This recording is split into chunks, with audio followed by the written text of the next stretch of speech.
Buenas noches. En la materia de administración financiera, hoy vamos a tratar los temas sobre la liquidez.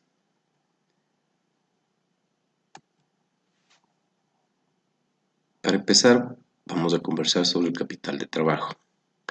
El capital de trabajo es básicamente los recursos financieros que una empresa necesita para continuar funcionando y realizar sus actividades normales.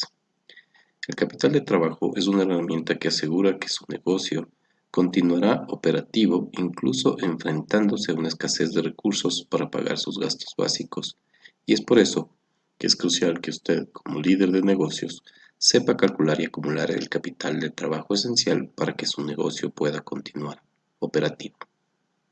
La fórmula del capital de trabajo es igual a los activos corrientes menos los pasivos corrientes.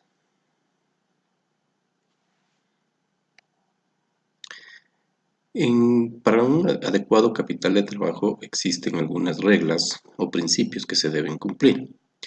Por ejemplo, cuando el activo corriente es mayor que el pasivo corriente, quiere decir que nuestro capital de trabajo es positivo y nos alcanzaría a cubrir con nuestros activos líquidos y corrientes las deudas más recientes o más cercanas a ser canceladas. Cuando un activo corriente es menor que el pasivo corriente, el capital de trabajo es negativo, puesto que no nos va a alcanzar con nuestros fondos líquidos cancelar nuestras deudas corrientes. El pasivo no corriente más el patrimonio, cuando es mayor que el activo no corriente, pues tenemos un capital positivo. Y al contrario, cuando el pasivo no corriente más el patrimonio es menor que un activo no corriente, el capital de trabajo es negativo.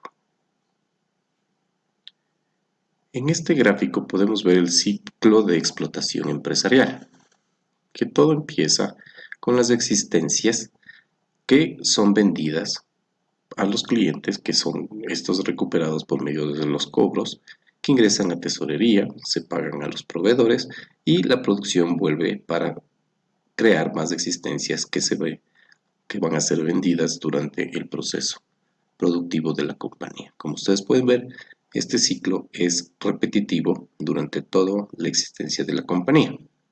Nace de las existencias que son vendidas, van los clientes, se cobra.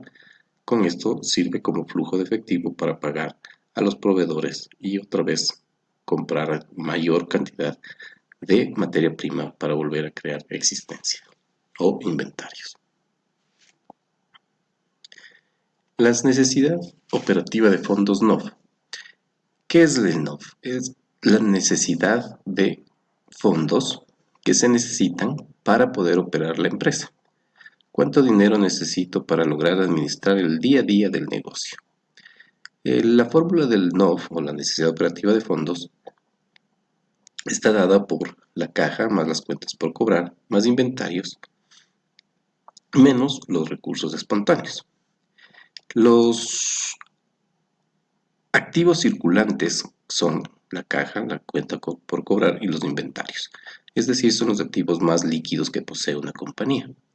Y los recursos espontáneos son los pasivos sin costo y al día, como por ejemplo nuestras cuentas por pagar a proveedores o deudas a terceros, como pueden ser el servicio de rentas internas o el IES.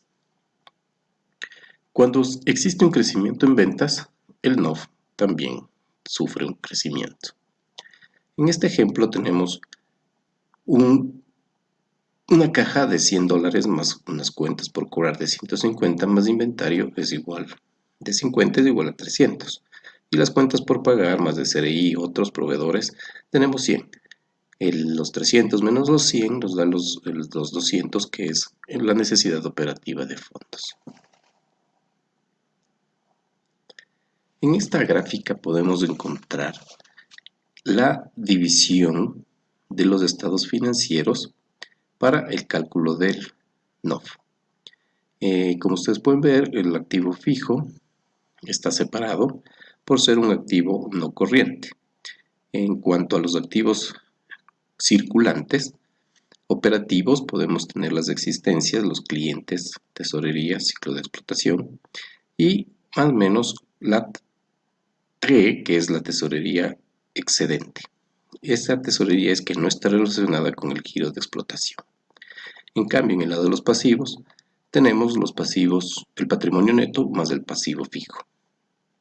En cuanto a los pasivos corrientes o circulantes, tenemos a los pasivos corrientes o circulantes operativos, como son los proveedores y acreedores del giro del negocio.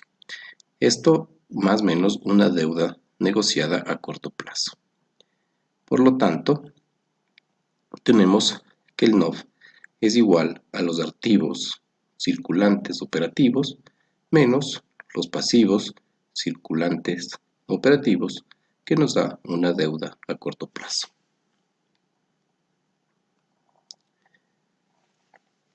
¿Cuál es la situación más favorable del NOV? El NOV, al ser positivo, tenemos que el capital circulante es mayor al NOV, que es igual a la tesorería excedente. En cambio, cuando el NOV es negativo, tenemos que el NOV es mayor que el capital circulante y esto significa una mayor deuda corriente. El fondo de maniobra es la parte del activo corriente de una empresa financiada con deuda a largo plazo o pasivo no corriente y se calcula mediante la diferencia entre el activo corriente y la deuda a corto plazo o pasivo corriente. El fondo de maniobra también se conoce como el fondo de rotación, capital circulante o por su nombre en inglés working capital. La fórmula es el fondo de maniobra igual al activo corriente menos pasivo corriente. En esta parte, en este gráfico podemos encontrar en cuanto se da un análisis de los estados financieros, podemos tener el activo no corriente y el activo corriente en el lado izquierdo versus el patrimonio y las deudas a largo plazo y pasivo corriente, y las diferencias que se entregan entre el fondo de maniobra y las necesidades operativas se dan cuando las deudas a largo plazo y pasivo corriente superan o no a los activos corrientes de acuerdo a las fórmulas que habíamos planteado anteriormente. En esta gráfica se representa claramente qué es el fondo de maniobra y qué son las necesidades operativas de fondos. Muchas gracias.